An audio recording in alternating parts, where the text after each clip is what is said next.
Welcome home. We are WNST, AM 1570, Towson, Baltimore, and Baltimore Positive. This is the part of the program we tell you to set your dial, subscribe to me out on YouTube, follow me out on the Instagram. At some point, we'll get a TikTok around here at some point. Luke is going to be joining us here. We've talked baseball as my wife came by the studio early on Monday morning and said, talking wrestling? And I'm like, well, it's March. Things are slow. It's not even the tampering period yet for all these things. We're going to be having some fun in April. We're going to be doing our Maryland Crab Cake Tour down at Fadley's on Fridays actually live from 2 until 5. Luke will be joining us on the home games. We're also going to be back at Costas, Coco's, all over town with our friends from the Maryland Lottery. I'll be giving away the 10 times the cash. Our friends at Window Nation, 866-90 Nation, reminding you that I'm getting doors this year, so I'm excited about that. My cat's excited about the windows when it's 65 degrees outside as well. Also, our friends at Jiffy Lube Multi-Care, getting that done. And Liberty Pure Solutions, keeping my water pure and clean and delicious and perfectly salinated when I shower after working out at the Planet Fitness.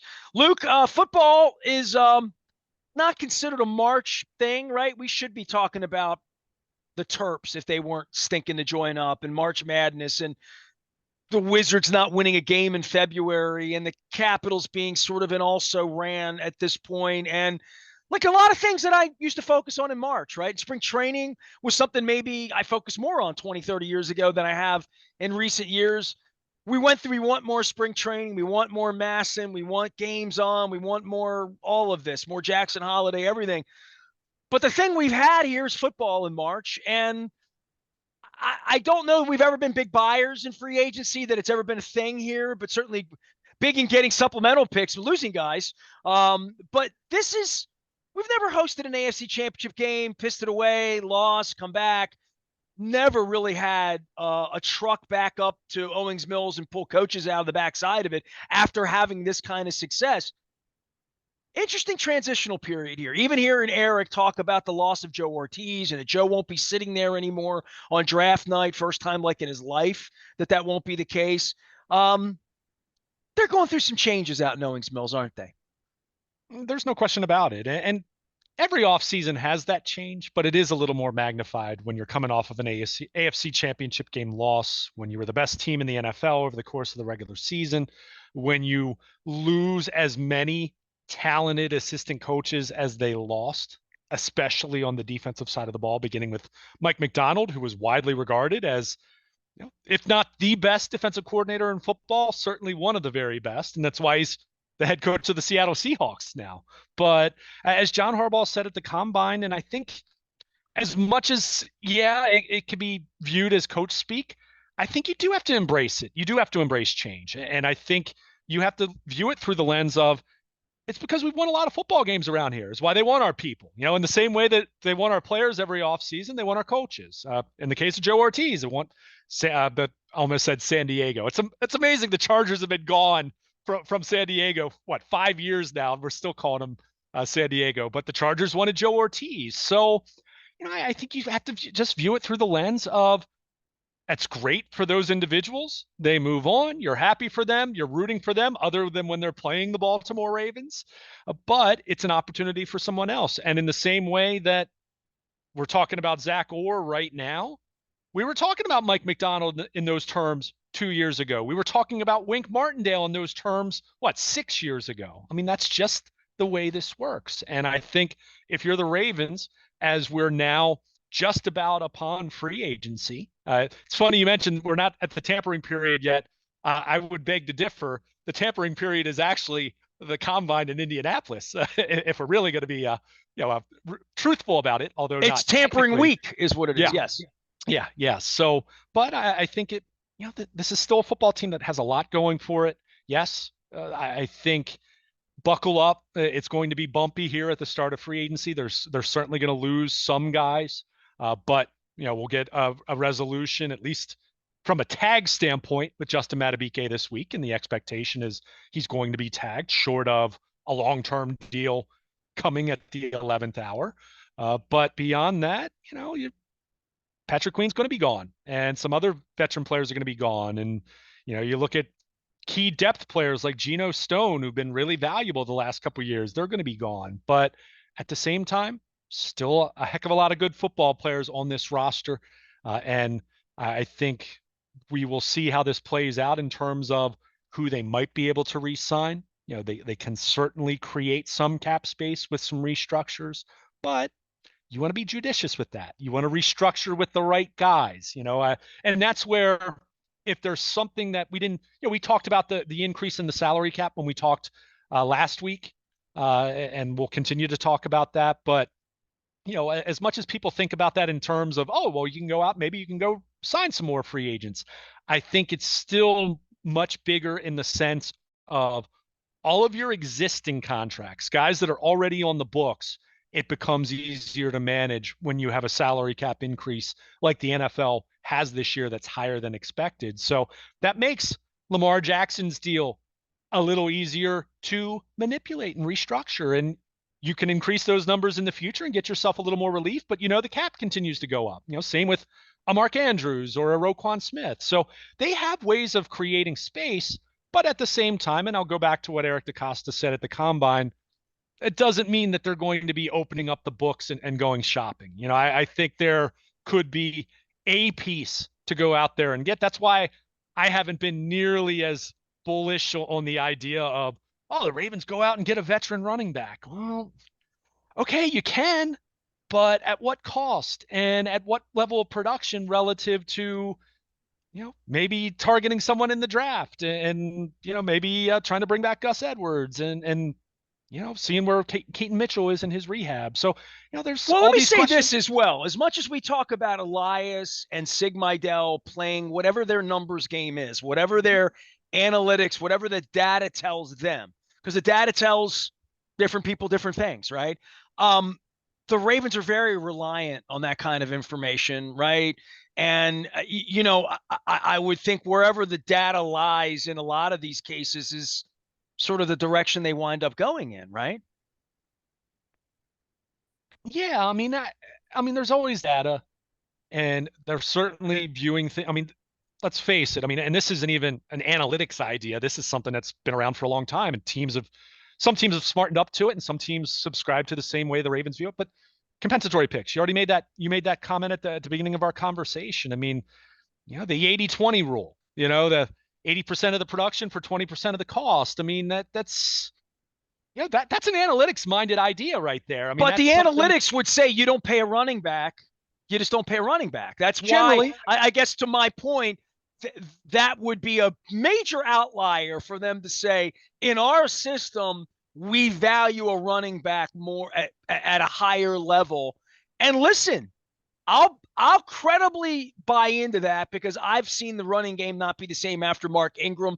You and I have differing opinions on him and his value and his locker room charm and whatever else there was. And I didn't have any relationship with Mark Ingram at all to speak about him as though he were charming or whatever, other than the 3 minutes of media time I had before the plague. But there is a point in this where having a running back, the running back, is better than not knowing, which we've spent a long time around here during Lamar's period wondering who the running back is, right? Like after Mark Ingram, hurt, committee, this guy might be that guy, might be this young guy. It's going to be the kid from Ohio State. It's going to be him. It's going to be him. He rips his knee up now. Who's it going to be? I'm not advocating that they go give Derrick Henry money, although I would have advocated that they give Derrick Henry money. I don't know how much money that is. And I'll get Chad Weisling around here. You can talk about Josh Jacobs, bringing that kind of running back in.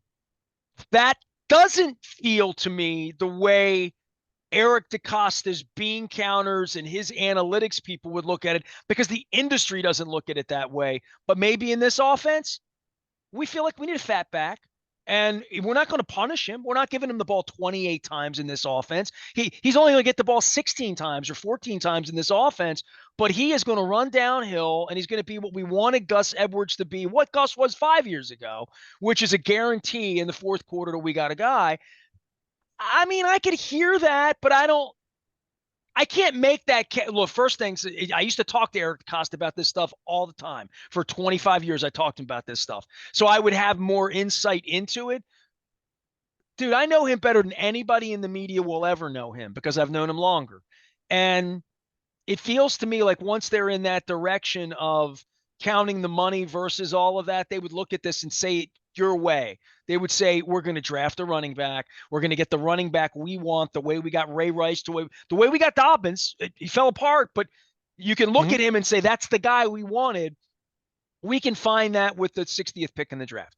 Like they may say that, and that may be the way they would go. And I'd be much more inclined to think they believe that way because they're so analytically based and they wouldn't outlie and give a running back money. But the way they Yeah, I did a mean, middle linebacker, by the way, right? They gave Roquan Smith money that you were like, whoa, hold on. That's top of class.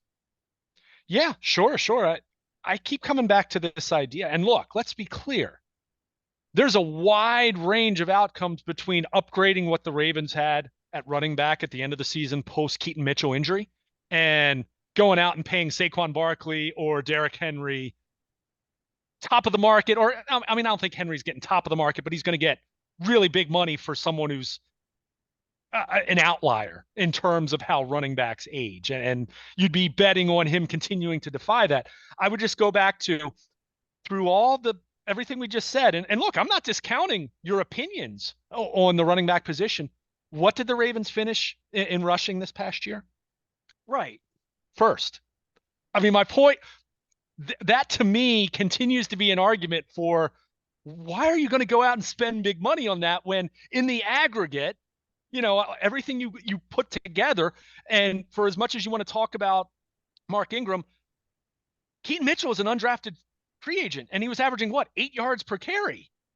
Gus Edwards, I get it. Gus Edwards wasn't as good this year, but prior to this year, it's a guy who automatically was 5+ yards per carry. Why do You you need to go sound like spend Eric DaCosta in my ear right now, explaining it to me over right? a coffee out in Owings Mills.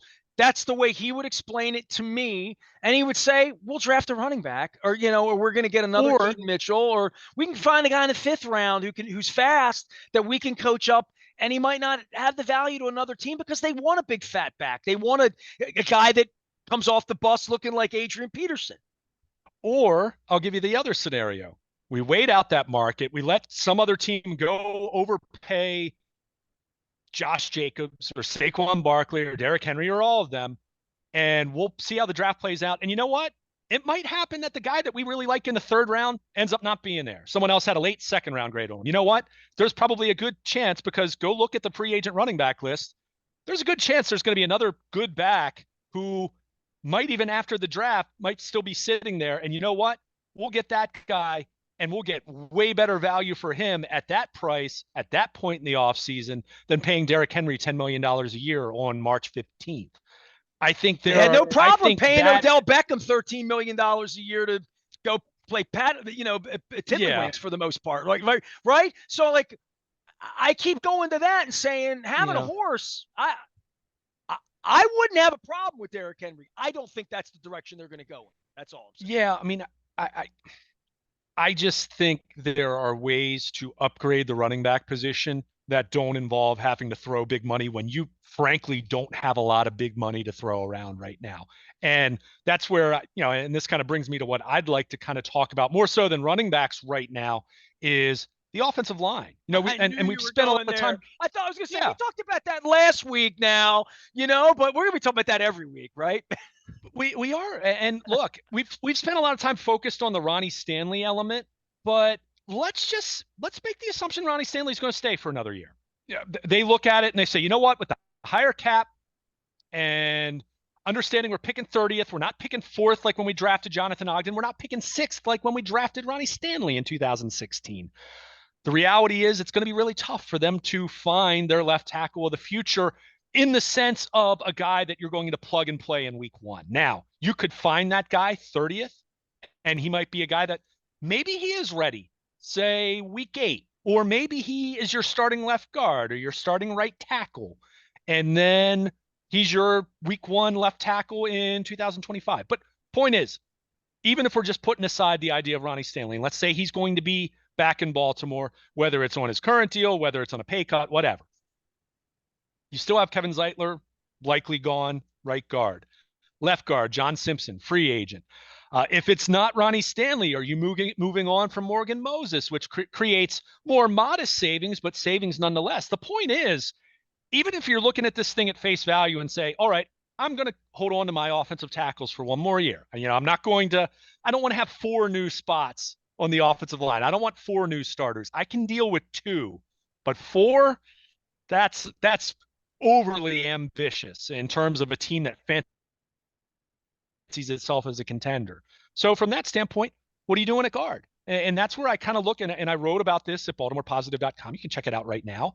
I kind of looked at that through the lens of, if you are talking about potentially replacing up to 4 starters, which I don't think it's going to be 4 starters. I think when it's all said and done, one of the tackles is going to stay put, whether it's Stanley or Morgan Moses. I have a tough time believing you're replacing both of those guys and Kevin Zeitler at right guard. I just think that's a lot of change in one off season. So point is, I think when you're picking 30th and you're picking at the end of each round, that's not easy in terms of finding, and picking the best players. It doesn't mean that someone good won't fall into your lap, but obviously that's not an enviable position from a draft standpoint, other than just the fact that means you were really good the year before.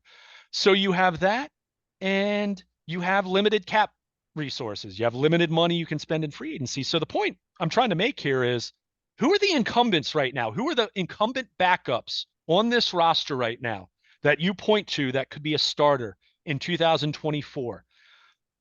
I look at Ben Cleveland, Ben Powers a couple years ago. Other than being Ben's, it's something else that they have in common. You hope, if you're looking at it through the Ravens Well, he's lens, been right? in line in the way Jensen was, in the way, all the guys that have ever made money had to kind of get in line. I mean, Yeah, Osemele came in and played right away, and or flipped around, but for the most part, these guys have had to wait their turn. I mean, they have. Linderbaum, was a first round draft. It's just different, but like being groomed to be an offensive lineman, that's part of the thing. To your point, nobody's coming in here and playing left tackle better than Ronnie Stanley, even if you don't like Ronnie Stanley all that much. Yeah, I mean, when you're picking 30th, if you're picking 4th, okay, maybe that's different. But when you're picking 30th, so I look at someone like Ben Cleveland, like where Ben Powers was 2 years ago. 2 years ago, at this point in time, we were talking about left guard. Ben Powers was regarded as a disappointment. He was regarded as a guy that, had started some games, but he hadn't been great. And what did he do? He went out and had a really good 2022 season, to the point that the Denver Broncos threw a ton of money at him. And the Ravens are going to get a comp pick. And, that's fine.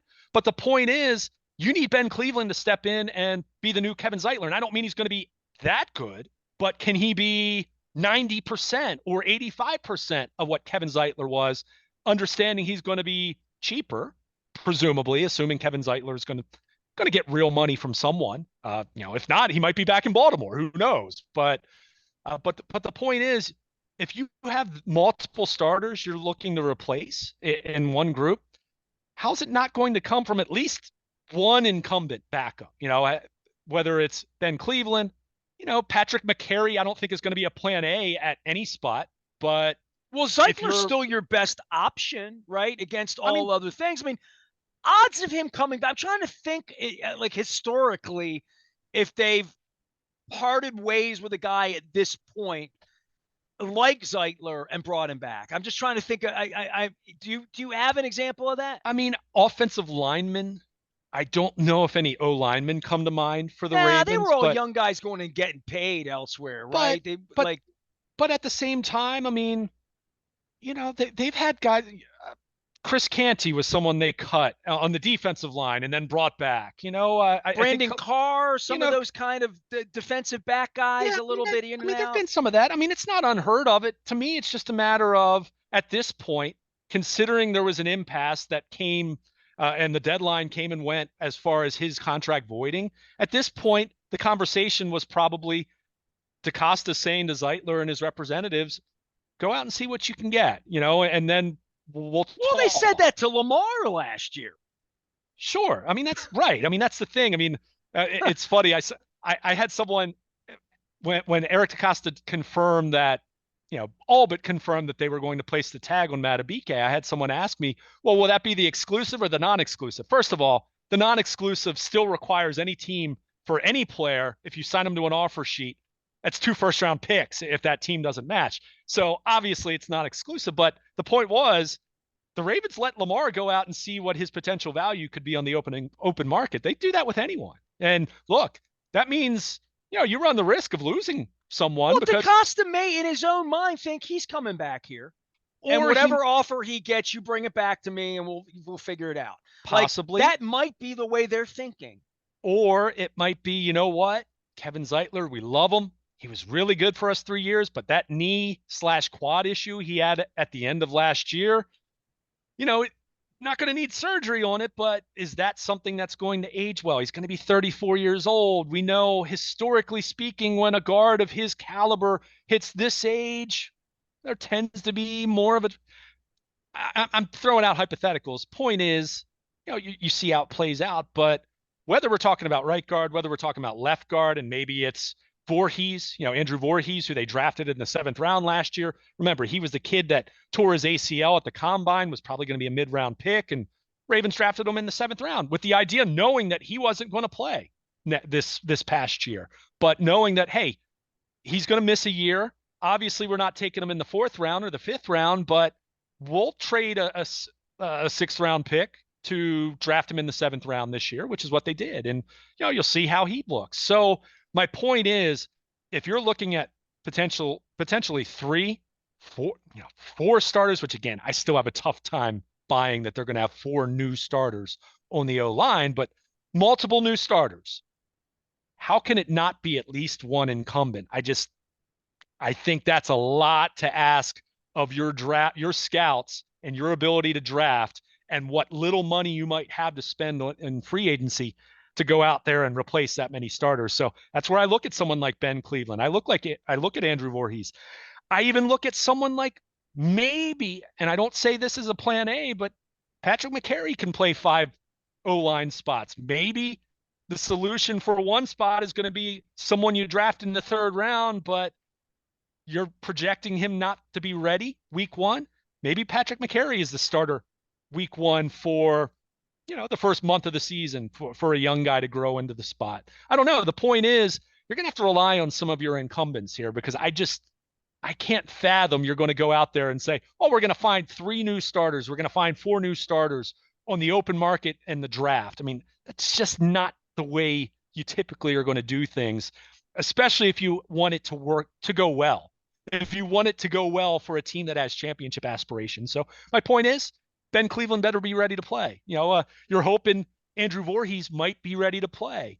Maybe Big Sala takes a big jump after, turning some heads early on in the preseason, but proving he wasn't ready. So they have some young guys, but when you're talking about as much turnover as you're looking at on the O-line, that's not easy. That's why and maybe someone would say in turn, that's why you go get Derrick Henry. I don't know. I view it the other way, where I say I'm much more concerned about my O-line being as good as possible. Oh yeah, because I want to protect my $260 million quarterback. I'm way more concerned about that than going out and getting a running back that everyone recognizes their name. Luke Jones is our dude. He'll be doing all things Owings Mills. We're getting ready for opening day, getting ready for the tampering and the pre-tampering and the free agency. What do you expect to happen in regard to Queen, in regard to, I mean, we know Stone's gone. I've talked about Zeitler a little bit, but the rest of the, listen, all the eyewash last week in Indianapolis about Bateman, he's going to be great. I mean, I just, this time of year with DaCosta and Harbaugh, they disappoint me as men in many ways, but there's nothing more disappointing than stopping everything to watch a press conference where everything is just nothing. And I guess Harbaugh's probably better at his breakfast at the owners' meetings later on in the month. He gets a little more free form at that, and rules and the roots of football, and strong beliefs he has about the game and the way the game's supposed to be played, and like all of those things. But when it comes to roster and talking about the roster this time of the year, they're going to wind up losing a lot more they're going to gain between now and April 25th. My question, what do you expect to happen with free agency in and around? Because you're like, when you don't have a lot of money in free agency, we don't have a lot of money in free agency, you don't spend it day one anyway. It's always later on. I'm fascinated to see the value of the guys as they flew out of here, much like the coaches in the offseason, at the perception of their free agents and how Patrick Queen's going to be a guy that's going to change your defense. Yeah, I mean, I think first of all, when you have 20 plus free agents, and you're going to have a little bit of cap space, but not a whole lot, especially. And I'm working under the assumption that you tag Matabike. If you sign Matabike to a $90 million contract, you structure it in a way that his cap number for this year probably isn't going to be that high. So you have more under that scenario. But the point is, even with that scenario, you're not going to have, it's not going to be a shopping spree. I think everyone understands that. And it's one of the more truthful things Eric said, one of the few things of substance he said in his combine session. But it's going to be a lot of attrition early on. I think back to, that 2019 off season, post 2018, where it wasn't just Joe Flacco going out the door, but it was Terrell Suggs leaving and CJ Mosley and some other, Eric Weddle was released, and you go down the list. I mean, it was, it felt like a little bit like a bloodbath early on. But now they did go sign Earl Thomas, and maybe that's an example there of why free agency is a little overrated, because that didn't turn out too well. But look, Queen's going to get big money. Geno Stone's going to, I don't think, get big money, but he's going to get starter money. I think those are two guys that I would assume come off the board pretty quickly. Two guys that I'm really fascinated. We've talked about Zeitler because he, is also in the 30 plus. I'm really curious to see what the market looks like for Van Noy and for Clowney. And when I say that, I don't mean that it's going to be as soft as it was last year, where the Ravens are getting those guys in Clowney's case in the second half of August, and in Van Noy's case at the end of September into October. But there's a lot of tape that those guys could play.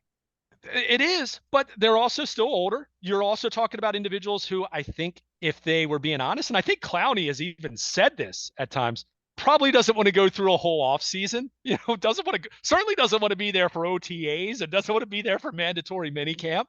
Probably doesn't want to be there for the first 3 weeks of training camp. But if someone's going to throw them $10 million, in the case of Clowney, someone wants to throw them $10 million.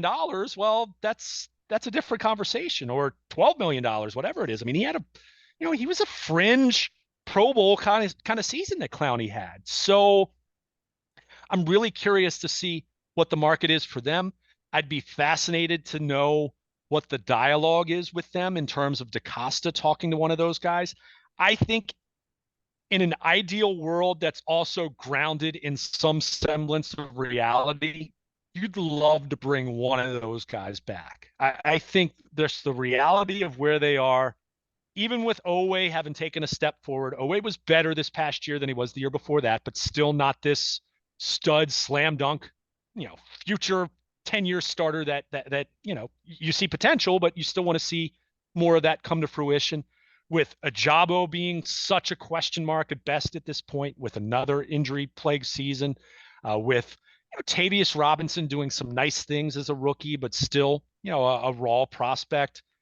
I think you'd love to bring back one of Clowney or Van Noy. But, what's that look like? What does the dialogue look like? Did Eric DaCosta have some dialogue with Jadeveon Clowney and his rep and say, look, we did this with Justin Houston a couple years where, we let him go out and, basically chill over the course of the off season.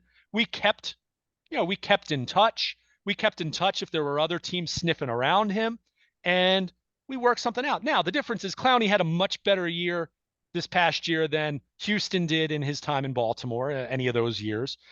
But, is there something, do you have a handshake agreement with Jadeveon Clowney where he says, look, man, I don't have any interest being here in April and May. Like, I'm a pro. You saw that this past year. I'll be ready for the season, but I'm not coming to minicamp, if that's what. So is there a scenario where you say, keep in touch? That cracks me up, by the way, but it's so true. Oh, it's reality, right? I mean, especially is for older players. I mean, it really is. I mean, look, we saw this a decate ago with Ed Reed. Guy's got $100 million in the bank. He wants to go hang out in April and May and do his own thing in Florida, wherever he lives. That's part of having $100 million in the bank, saying, I don't want to come to Baltimore in April and run around and talk to media people and sweat and with a bunch of kids. And Or that's the hey, I thing. like football enough, and I love being in the building, and I like those guys. I'm happy to come up here and sweat with them, but you got to pay me. Yeah. And to be clear, I don't want to I'm not assuming or saying that I know Jadeveon Clowney feels that way. I'm using that as an example. And, he's kind of been one of those guys who some off seasons we've seen this. He signed a little bit later and certainly he did with the Ravens this past year. But I'm going back to free agency. Now I'm kind of getting ahead of myself here, but I'm curious to see what the market looks like for those guys. Certainly, there's going to be more demand. To your point, go watch the tape. Those guys are really good for them. But is there a scenario where you can make the money work and it makes sense that you can bring one of those guys back? I think that's unrealistic. I mean, those guys played too well for someone not to want to pay at least one of those guys, and then you're left with the other guy potentially. But what's that look like? I mean, beyond some of those names I just mentioned, I mean, I'm not sure, no one's given John Simpson day one free agent money. I mean, John Simpson might be back, so you have a lot of free agents like that. I mean, Beckham's in the weird scenario where, they're going to be cutting him. It's going to be a post June 1st. They're going to spread the money out. I don't think Beckham's going to be back. If you're asking me to predict, do I think some team gives him some money? Is he going to get 15 million again? No, but could some team give him 8 with incentives? And that's more than the Ravens are willing to give him at this point, given where they are and given what they saw from him. Probably, so I think you're going to have some second and third tier guys that are still going to do okay for themselves. But I mean, Queen right off the bat, big money, and some of those other guys I mentioned. I mean, someone might give Jadeveon Clowney 2 years, 25 million. I don't know. I mean, you have to see what it is. If that's what he's going to get, I doubt the Ravens are going to be the ones to give him that. So, I think for the Ravens, it's going to be patience. It's going to be a lot of attrition. It's going to be a lot of hand wringing, a lot of, a lot of, gripping the arms of the chair, so to speak, to say, "Oh, this is not going well." But the Ravens have been in this position before. The coaching staff, that part of the conversation, okay, that's tough. The number of assistants they lost. They've had off seasons where they've lost a lot of free agents. I mean, that's not going to be anything new. But when you're in the midst of it, when you're in the middle of it, Well, also coming when you're off this of, close to the Super Bowl too. I was just going to say, coming off of losing in the way that they did, yeah, it's tough. And that's not to say that they're doomed. That's not to say that they're not going to be a serious contender in 2024, because I still think they will be when it's all said and done. But buckle up. It feels like this is going to be a bumpy couple weeks. At the same time, is there one move out there to be made? Is there one veteran lineman?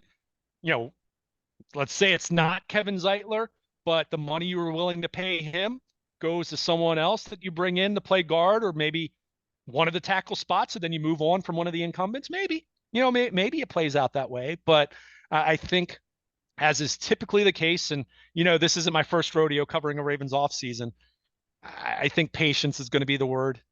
And I think, in DaCosta you trust at this point in time. And that's not to say that he's infallible, or not to say that they're going to make every perfect move, or they're not going to have some concerns with the roster. I think when you have a marquee quarterback making marquee money, every team has weaknesses. I mean, the Chiefs, we were talking about their wide receivers all year, and they still won the Super Bowl. So it's just a reminder of, you're going to have some flaws, and there are going to be more flaws on this roster than there was a year ago.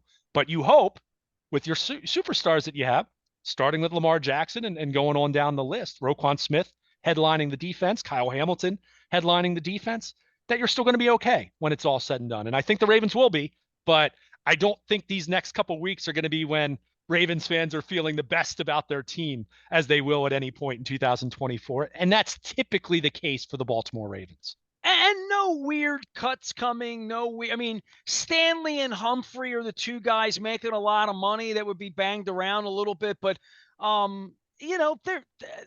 there's no chance they're going to bring the wide receiver back, right? I mean, well, with Beckham, the way that deal is structured, it would have to be an extension, because the way that they restructured that deal to basically get rid of the void years, his cap number next year, or his salary next year, I can't remember what it is off the top of my head. It's an astronomical, it's a quarterback number like that. So no, like that was meant to be like, oh, this is still going to be either an extension or you're going to be released. But you mentioned What would he Stanley. We get in the talked about market? that. Well, if he hits the, I mean, they already gave him $5 million more in a year than anybody would have given. I mean, like it. There was, I don't know where the bidding on him was to give him money, the kind of money the Ravens did as flowers for Lamar Jackson to come and sign. I mean, it was perceived as such, at least at that time. A year later, it's exactly what maybe you and I thought it was the morning after it happened. It wasn't, oh, this guy's going to catch 90 balls. No, he's probably going to catch 28 balls. I mean, like in this offense. And I asked that question the morning after, and I still say, like, but who signs him? You know what? Does he have more value to the Ravens Yeah. than he does to anybody else? Because he did last year. I mean, I would say at talking about this in terms of being an advocate for him being signed by someone, he did prove he could stay relatively healthy. Now, he wore down. You look at the production late in the year, where he wasn't putting up big numbers, while Isaiah Likely was getting targets and Zay Flowers was getting targets. So it's not as though their passing game was very productive late in the season. So, but I think he is someone who still flashes ability. He did that. He had that month long stretch. What was it in November where he did play at a pretty high level, and he did show he was healthier than he had been the previous couple of years. I'm guessing he's still going to get some money on the market. Now, does that mean I think the Ravens should re-sign him? No, but I think By the way, someone he will caught pay him. Is it going 35 to be? balls. I said 28. Yeah, I was short yeah, by a yeah. few. But I don't, dude, the day they signed him, I could probably said something really flippant like, what's the over under on how many balls he's going to catch? Oh, Like sure. I There were think I people. said that, and I would have bet the under, and I would have said 27 flippantly. He caught 35 passes in 17 football games. Yeah, I mean, look, and you weren't the only one. I mean, that deal was panned around the league. I mean, we people have flat out defended it by saying that it was basically the Lamar Jackson tax to get a deal done. I mean, and hey, if it was something that was an olive branch and it got you to a point where you got a deal across the finish line, then it was worth it, right? I mean, there's really even a deal like that. There's really no such thing as a bad 1 year deal. And we say that all the time about minor league contracts in baseball. There's really no such thing as a truly awful 1 year deal, unless it's someone that brings shame to the organization or something like that. Like Aaron But Rodgers. well, I'm talking about like even more criminal stuff, but I digress. But yeah, I mean, it's what Beckham's going to get. I mean, no one's going to pay him the first day of free agency. I mean, again, he's going to be one of those second, third tier, fourth tier kind of receivers. And, look, is it impossible? Is there some scenario where he's back? Sure. Every sense I got was he was good in the locker room. I think his teammates really liked him. And I don't just mean the other wide receivers. I don't just mean Lamar Jackson. I mean like defensive guys. Like he Okay, so interacted is with he a everyone. $3.5 million wide receiver? I mean, that's yeah. That the question I would ask Eric DeCosta if we were having our usual yeah. relationship we had the first 30 years. Like I'd say, where are you on this? Nah, we're gonna pass. Nah, we really liked him, man. Like nobody's gonna sign him. Nobody's giving him money. We're gonna get him for I $3 million. just That's I the just think number. I think the money that you gave Nelson Aguilar needed to go to either him or Beckham. Fair I enough. don't think, and you've already paid Aguilar, so. And think about this. Let's just look at this pragmatically. Let's take the Ravens at face value for how they've talked up Rashad Bateman. And by the way, I think there's some merit to that. I'm not saying it's going to come to fruition, but I think there is belief in that. And I think if you watch the tape, you see that the guy's separated. You see that he runs good routes. You saw a number of occasions where he was open and Lamar Jackson would overthrow the football. For whatever reason, those two just disconnect, lack of chemistry, whatever. But anyway, I digress. But the point is, you can't talk him up and then bring back Aguilar and Odell Beckham and say you're running it back then. How's that going to work? You know what I mean? So I think there is to me, Aguilar caught 35 balls too. I just want to be informative here. Right. There's more a sense to me of, okay, Aguilar is the guy that you're bringing back to help the floor, right? To make sure that, okay, if Bateman, if it's another year where it's up and down and all that, Zay Flowers is your number one guy. You've got Bateman who has upside. Aguilar gives you a higher floor. And you know what? Then you're probably looking to draft a receiver, not in the first round, but second round, third round, fourth round, By the way, it somewhere tells me they in that liked neighborhood. Aguilar a The lot, guy that you hope might be the right? yeah, To yeah, sign yeah. him Good that luck. quickly. Like Like I said, they made their decision that they really like him. And there's a guy that's bounced around place to place and had a high ceiling in Philadelphia and like whatever. You know, he's uh Brashad Perryman. I'm trying to think Bateman. These guys that haven't worked out. He's a guy that's sure. figured it out 9 years into his career, right? I mean, he's the kind of guy that look. If he's a starting wide receiver, that's a problem. If he's your number three, it's fine, but it's not great. He's best as your number four wide receiver. If he's your guy that, he's on the field for 25 plays, he's going to run good routes. He's going to throw his body in there and block when he needs to. He's going to make some plays for you here and there. We He's a saw that. I professional, mean, right? he made Like some literally, plays it's a for them. professional. He's fine.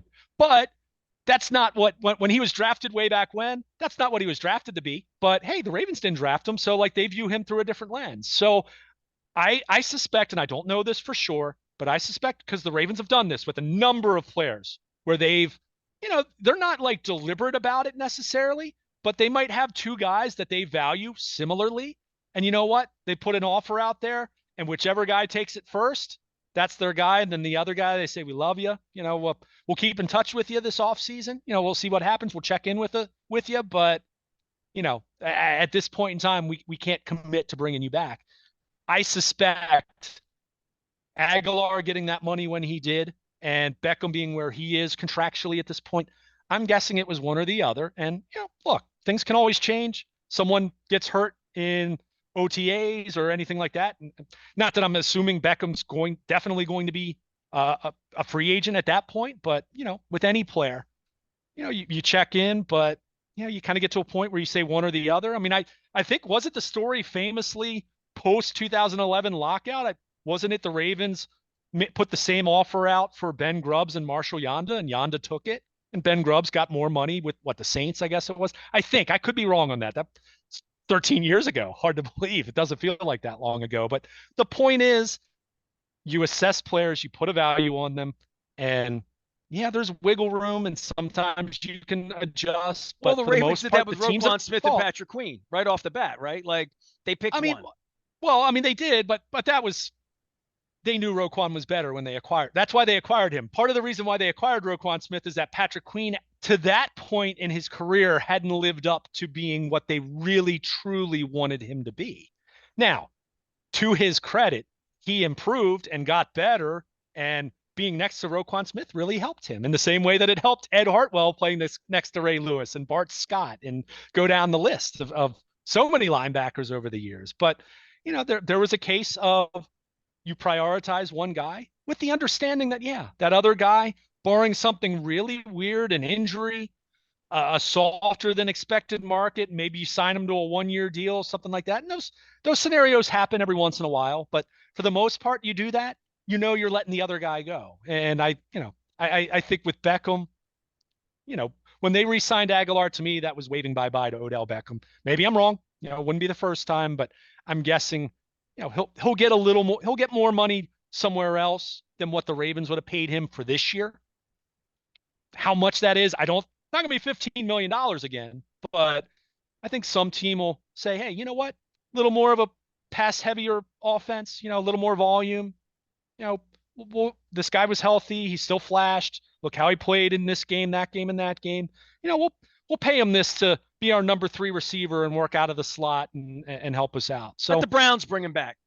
Yeah. I mean, I've seen a couple people in passing mention a team like Kansas City, someone like him where, as your number 2 or number 3 receiver, I mean, and you have cap space, which the Chiefs don't have cap space. So maybe it's a bad example, but point is, I think Odell Beckham's going to be playing elsewhere next year. And I think, to me, the Aguilar deal, I don't see why you re-sign both those guys. I think you're re-signing one or the other. And then to me, you're looking to bring in someone via the draft, just probably not in the first round again. It would be my prediction. Last little piece for you. Anything in free agency that you're looking for? Quarterbacks, this, that, big pieces, big, you know, the next big moving part will be whoever gets what and signs the new deal. And but there's always something a little shocking that happens around free agency. Yeah, I mean, I think it's fascinating. I mean, obviously, it doesn't pertain to the Ravens whatsoever, but it might indirectly. I mean, for me, I'm curious, what does Pittsburgh do? Right. Is Pickett? Are they going to go down that road another year with Pickett, or Russell Wilson could be had? I don't think they're going to financially be in the Kirk Cousins conversation, but you've got some interesting quarterbacks. I mean, Baker Mayfield, although it sounds like Tampa Bay, wants to re-sign him. This was What all does we Pittsburgh? talked about here last year was who was going to be our quarterback, right? Right. I Right, mean, literally. even if it was, I continued to work under the assumption it was going to be Lamar, but it was still like, okay, is it going to be Lamar? But you're drafting a quarterback, wondering if Lamar is going to be 1 year and then gone, under the tag. But I think that's interesting. And I'll do this because it does pertain to the Ravens a little more. Just because I'm not a big advocate for it, I am interested to see what the running back market looks like. I mean, let's face it, Saquon Barkley tagged, not signed long term after this past year. Josh Jacobs was tagged, not signed long term, going to hit the market presumably. Tony Pollard, Derrick Henry wasn't tagged last year, but he's still productive. Let me be clear. I don't want anyone listening to me the last several weeks talking about running back to think I hate Derrick Henry. Far from it. I just don't love the idea of giving Derrick Henry big money for what he's done in the past and trying to project what he's going to do in the future, given his age and the how many miles are on those tires at this point. So, I am interested to see what that market looks like because I just named a few guys. There are some others, there's Austin Eckler, go down the list. That's why I said, if you're the Ravens, if you're hell bent on a veteran back, wait this out because there's probably going to be a pretty decent back available. I'd say even post draft that's going to be sitting there on the market way cheaper than signing one on March 15th. So, that's where I kind of look at this thing. And I am curious to see what that looks like on the heels of so much dialogue, last year and J.K. Dobbins, who, by the way, is running again. Good to see Saw that that. for him. Um, you know, certainly he's going to be in the category of beggars can't be choosers. Whoever does sign him, whether it's the Ravens on a flyer or someone else. But there are a lot of running backs out there. So what does that market look like? Because that is something that I think the Ravens, if they're patient and they wait it out, while I prefer going the draft route, it's also not a very deep draft in running backs. So maybe you can sign a quality back like on a Mark Ingram deal, like when the Ravens did that. That wasn't lucrative. They gave him a little bit of real money, but not a whole lot. And hey, it worked out great for a year. So, I am curious because there is just so much volume at that position that's about to hit the market. And I just find it fascinating. All these teams that wanted to tag their guy, they didn't want him to get away, but you notice none of them want to marry their guy long term. And again, it speaks to running backs. Draft them. If they're great, tag them for a year and then see where you are. And yeah, I think you're seeing that play out once again this offseason. All right, he is Luke Jones. I am Nestor Aparicio. We're putting the Maryland Crab Cake Tour back out on the road again. We're doing 10 times the cash with our friends. We're going to be at Fadley's on opening day, or it's not opening day, on Fridays, excuse me. I don't know where we're going to be on opening day. We're going to be at the ballpark. I know that later on in the month. We're going to be taking the Maryland Crab Cake Tour back out on the road. If you love the Cup Super Bowl tradition and hopefully helping all those charities, community organizations out there, it was a big February, but we're in for an interesting March here as we get ready for opening day in March. We get ready for really this free agency period for football and March Madness and pre-starts for hockey and basketball playoffs. It's a good sports time of the year.